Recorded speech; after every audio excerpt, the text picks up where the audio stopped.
एक बार की बात है, किसी गांव में एक साधु रहता था। वह भगवान का बहुत बड़ा भक्त था और निरंतर एक पेड़ के नीचे बैठकर तपस्या किया करता था।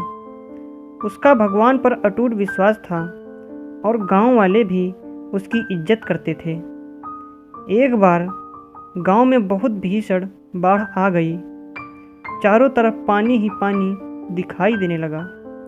सभी लोग अपनी जान बचाने के लिए ऊंचे स्थानों की तरफ बढ़ने लगे। जब लोगों ने देखा कि साधु महाराज अभी भी पेड़ के नीचे बैठे भगवान का नाम जप रहे हैं, तो उन्हें यह जगह छोड़ने की सलाह दी।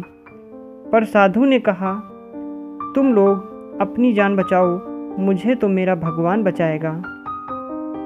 धीरे धीरे पानी का स्तर बढ़ गया और पानी साधु के कमर तक आ पहुंचा। इतने में वहां से एक नाव गुजरी। मल्लाह ने कहा, हे साधु महाराज, आप इस नाव पर सवार हो जाइए, मैं आपको सुरक्षित स्थान तक पहुंचा दूंगा। साधु ने उत्तर दिया, नहीं, मुझे तुम्हारी मदद की आवश्यकता नहीं है, मुझे तो मेरा भगवान बचाएगा।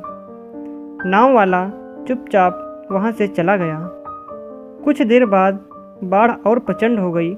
साधु ने पेड़ पर चढ़ना उचित समझा और वहां बैठकर ईश्वर को याद करने लगा। तभी अचानक उन्हें गड़गड़ाहट की आवाज़ सुनाई दी। एक हेलीकॉप्टर उनकी मदद के लिए आ पहुंचा। बचाव दल ने एक रस्सी लटकाई और साधु को उसे जोर से पकड़ने का आग्रह किया। पर साधु फिर बोला, मैं इसे नहीं पकड़ूंगा, मुझे तो मेरा भगवान बचाएगा।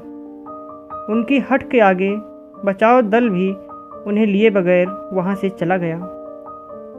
कुछ ही देर में पेड़ बाढ़ की धारा में बह गया और साधु की मृत्यु हो गई। मरने के बाद साधु महाराज स्वर्ग पहुँचे और भगवान से बोले, हे प्रभु, मैंने तुम्हारी पूरी लगन के साथ आराधना की, तपस्या की, पर जब मैं पानी में डूबकर मर रहा था तब तुम मुझे बचाने नहीं आए। ऐसा क्यों प्रभु?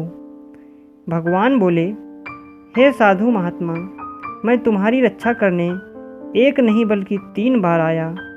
पहला ग्रामीणों के रूप में, दूसरा नाव वाले के रूप में और तीसरा हेलीकॉप्टर बचाव दल के रूप में, किंतु तुम मेरे इन अवसरों को पहचान नहीं पाए। अगर आपको हमारी यह कहानी अच्छी लगी तो लाइक और शेयर ज़रूर करें और चैनल को सब्सक्राइब करना बिल्कुल न भूलें।